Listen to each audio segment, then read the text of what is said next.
যে বানি ইসরাইলের 3 যুবক, বানি ইসরাইলের 3 যুবক, এই 3 যুবক তারা পাহাড়িয়া কোনো এক এলাকাতে বেড়াতে গেছে বা ঘুরতে গেছে। এখন ঝোড়ো হাওয়া হচ্ছিল, এই ঝোড়ো হাওয়া থেকে তারা বাঁচার জন্যে, তারা কি বাঁচার জন্যে তারা একটা পাথরের গর্তে, পাহাড়ের গর্তের ভিতরে আশ্রয় নিল, যে যদি ঝোড় হাওয়াতে পাথর মাথায় এসে পড়ে একটা গর্ততে আশ্রয় নিল। আল্লাহর কল কি হলো, একটা বড় পাথর এসে ওই গর্তটা আটকে গেল। 3 জনা কেউ আর বার হতে পারছে না। আল্লাহু আকবার, বড় বিপদে পড়েছে তারা। একজন আর একজনকে বলছে, শোন, বাঁচার একটা পথ রয়েছে, এছাড়া বিকল্প কোনো রাস্তা নাই। বাঁচার পথটা কি?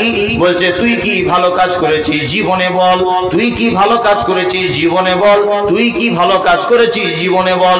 এই ভালো কাজের মাধ্যমে আল্লাহ যদি ইচ্ছা করে তাহলে পাথর সরে যেতে পারে।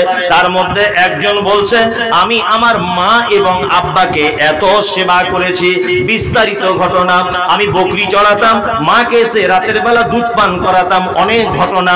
মূল কথা হলো এটা যে আমি আমার মায়ের সেবা করেছি।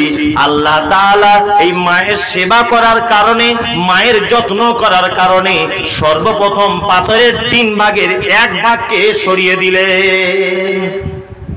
মায়ের সেবা করার মাধ্যমে 3 ভাগের 1 ভাগকে সরিয়ে দিলেন। আল্লাহ আবার কি বলছে দেখুন, আল্লাহ তাআলা বলছেন, কুল ইন কানা আবাউকুম ওয়া আবনাউকুম ওয়া ইখওয়ানুকুম ওয়া আজওয়াজুকুম ওয়া আশীরাতুকুম ওয়া আমওয়ালুন ইকতারাফতুমুহা ওয়া তিজারাতুন তাখশাউনা কাসাদাহা ওয়া মাসাকিনু তারজাউনাহা আহাব্বা ইলাইকুম মিনাল্লাহি ওয়া রাসূলিহি ওয়া জিহাদিন ফি সাবিলিহি ফাতারাব্বাসু হাত্তা ইয়াতিয়াল্লাহু বিআমরিহি ওয়াল্লাহু লা ইয়াহদিল কওমাল ফাসিকিন। আল্লাহ বলছে, বান্দা শোন, পৃথিবীতে গাড়ি হলো তোর নিয়ামত, বাড়ি হলো তোর নিয়ামত, তোর টাকা দিয়েছি এটা আমার দেওয়া নিয়ামত, তুই যে চোখে দেখিস সেটা আমার দেওয়া নিয়ামত, তোর যে সুন্দর বিবি রয়েছে এই বিবিটা আমার দেওয়া নিয়ামত, তোর ছেলে বড় ডাক্তার হয়েছে এটা আমার দেওয়া নিয়ামত, তুমি পরীক্ষায় ভালো রেজাল্ট করেছো এটা আমার নিয়ামত। সারা পৃথিবীতে যত নিয়ামত রয়েছে, সারা পৃথিবীতে যত মূল্যবান সম্পদ রয়েছে, সারা পৃথিবীতে যত আশ্চর্য সম্পদ রয়েছে, সারা পৃথিবীতে সোনা চাঁদি রূপা টাকা পয়সা হীরা মাণিক্য যত রয়েছে, আল্লাহ বলছে সারা পৃথিবীতে তোর জন্ম থেকে মৃত্যু পর্যন্ত যত নিয়ামত আমি আল্লাহ তোকে দিয়েছি, তার মধ্যে শ্রেষ্ঠ নিয়ামত আল্লাহ কোরআনে কয়েকটা বর্ণনা করেছেন। তার মধ্যে শ্রেষ্ঠ নিয়ামত হিসাবে 1 নম্বরে রেখেছেন, কুল ইন কানা আবাউকুম। আল্লাহ বলছে, নবী তাদেরকে বলে দাও, যারা জানে না তাদের কাছে পৌঁছে দাও কোন কথাটা, যে সারা পৃথিবীতে যত নিয়ামত আমি আল্লাহ দিয়েছি, কুল ইন কানা আবাউকুম, তার মধ্যে একটা ছেলে তার আব্বা মায়ের থেকে বড় নিয়ামত পৃথিবীতে আর কোন নিয়ামত আমি আল্লাহ তাকে দেই না। বাপ মায়ের থেকে বড় নিয়ামত পৃথিবীতে আমি আর কাউকে দিই নাই। সেবা যত্ন করেন তো? জি, বাপ মায়ের সেবা যত্ন করছেন? কি করে করবে? ছেলেকে তো উপযুক্ত মানুষ করতে হবে, উপযুক্ত মানুষ করতে হবে, তবেই তো। তার আগে আপনি পারবেন? তার আগে আপনি পারবেন না। আল্লাহু আকবার। ছেলেকে যদি আপনি উপযুক্ত, আমরা সংসারে এই পিতামাতারা যে সেবা যত্ন পাচ্ছে না সন্তানদের কাছে, আমাদের 2 জায়গা 3 জায়গাতে ভুল আছে, 3 জায়গাতে। এই কারণে পিতামাতাদের আজকে বর্তমানে এই অবস্থা। আমার ক্ষুদ্র জ্ঞানে আমি যেটা পেয়েছি সেই 3টে কথা আপনাকে বলে দিই, আপনি আজকে থেকে একটু মেনে চলার চেষ্টা করুন। 1, তালাবাল ইলমি ফরিজাতুন আলা কুল্লি কি মুসলিমিন, প্রত্যেক মুসলিম নরনারীর উপরে দ্বীনের জ্ঞান অর্জন করা কি ফরজ, অপরিহার্য। 1 নম্বর, দ্বীনের জ্ঞান আপনার বেটার ভিতরে নেই, এটা 1 নম্বর।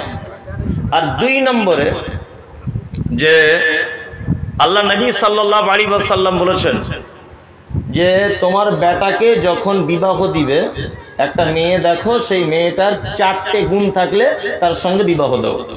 কি বলছি বুঝতে পারছেন? 4টে গুণ। তার মধ্যে আল্লাহ নবী সাল্লাল্লাহু আলাইহি ওয়াসাল্লাম বলেছেন যে সেই মেয়েটা যদি সুন্দরী নাই বা হয়, তার বংশ মর্যাদা যদি নাই বা থাকে, তার বাপের যদি টাকা নাই বা থাকে, তাহলে শেষ অগ্রাধিকার তোমাকে দিতে হবে ফাজফার বিজাতিদ দ্বীন, তার ভিতরে দ্বীন আছে কিনা, ইসলাম আছে কিনা, এইটা অবশ্যই দেখে নিতে হবে।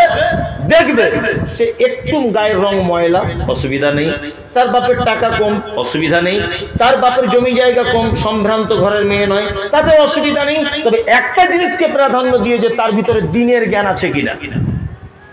আমরা বৌমা দেখার সময় এরকম দেখি, বৌমা দেখার সময় শুধু দেখি চাঁদের মোড়ে রাস্তার ধারে দোকান আছে ওর বাপের।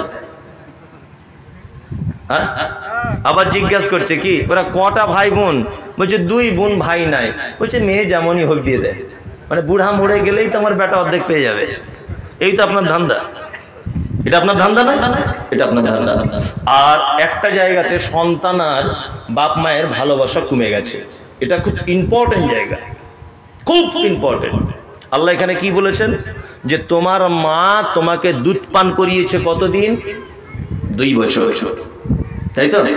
তার মানে আল্লাহর কথা এটা, একটা সন্তানকে দুধ পান করাতে হবে কতদিন? 2 বছর। সন্তান জন্ম হলো, জন্ম হওয়ার পরে ওর স্বামীকে বলছে যে দেখো আমার তো দুধ খেলে চেহারাটা নষ্ট হয়ে যাবে, তার এক কাজ করো রেড কাউ দুধ কিনে আনি। মানুষের বাচ্চা রেড কাউ, অর্থাৎ রেড মানে লাল, কাউ মানে গরু, মানুষের বাচ্চা লাল গরুর দুধ খেয়ে মানুষ হচ্ছে, তো ওর চরিত্র তো গরুর মতনই হবে, হবে না? ওই চরিত্র মানুষের মতো হতে পারে? পৃথিবীর এরকম কোন সিস্টেম আছে দেখেছেন? কোন সিস্টেম দেখেছেন? অনেক মায়েরা বলছেন যে আমার বুকে দুধ আসে না মৌলভী সাহেব। বদমায়েশ কোথাকার, দুধ আসে না? কুকুর তো কোনোদিন ল্যাবরেটরিতে যায় না, ছাগল কোনোদিন ল্যাবরেটরিতে যায় যে আমার বুকে দুধ আসছে না? গরু কোনোদিন যায়?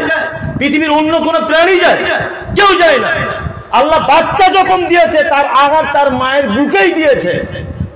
হয়তো তোমার নিজস্ব খাওয়া দাওয়া কম, তোমার নিজের ট্রিটমেন্টের ভুল, ওই জন্য দুধ হচ্ছে না। সেটা আল্লাহ এত নিষ্ঠুর যে আমি তোমার পেটে একটা মানুষের আশরাফুল মখলুকাত শ্রেষ্ঠ জীব তোমার বাচ্চা হিসেবে তোমার পেটে দিলাম, তার দুধ দিব না আমি বুকে? এটা হতে পারে? বাপ মায়ের সঙ্গে সন্তানদের ভালোবাসা, প্রেম, প্রীতি, শ্রদ্ধা, মমতা সব কমে যাচ্ছে। তার একটা কারণ, মানুষের বাচ্চা পশুর বাচ্চা দুধ খেয়ে মানুষ হচ্ছে, ওই জন্য বড় হয়ে তার চরিত্রটা অনেকটা পশুর।